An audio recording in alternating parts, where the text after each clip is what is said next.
On January 24th, 2023, the Supreme Court modified their 2018 judgment, which recognized the right to die with dignity, making it easier for terminally ill patients with no hope of recovery to cease treatment. This was in response to an application filed by the Indian Society for Critical Care Medicine in 2019, which claimed that the guidelines provided in the 2018 decision were unworkable. Virtually no one had been able to end their suffering due to some of the requirements. The 2018 judgment was meant to provide relief in a very real sense to terminally ill patients. The Constitution Bench held that the right to die with dignity is a fundamental right. Further, they recognized the validity of advanced medical directives, which allows patients to provide instructions for withdrawing treatment if they fall terminally ill and are unable to communicate their wishes. However, among other stringent requirements, the SC held that a judicial magistrate must personally visit the patient and give their assent to withdraw life-supporting treatment. They also held that the hospital must create a medical board which will decide if withdrawing treatment is the correct decision. The hospital medical board's decision must further be reviewed by a second medical board created by the district collector. A new constitution bench, led by Justice K.M. Joseph, began hearing the application filed by the Indian Society for Critical Care Medicine, or ISCCM, on January 17, 2023.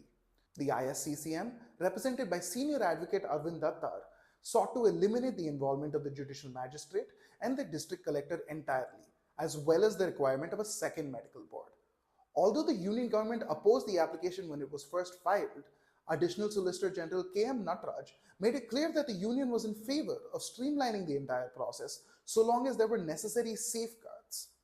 Acknowledging the shift in the Union's position, the bench directed the ISCCM to work with the Union and submit a joint proposal on what modifications need to be made.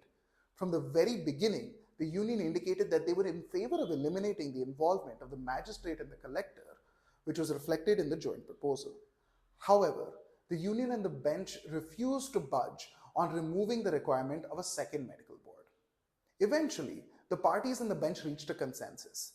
The two medical boards would have 48 hours each to arrive at a final decision regarding withdrawal of life-supporting treatment.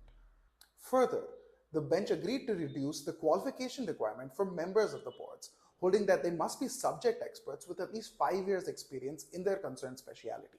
The nature of the case evoked many discussions between the bench and the parties about the nature of death and the suffering of terminally ill patients. Before closing the case for good, Mr. Datta gave the gifts a parting gift: signed copies of Arun Shauri's book, Preparing for Death.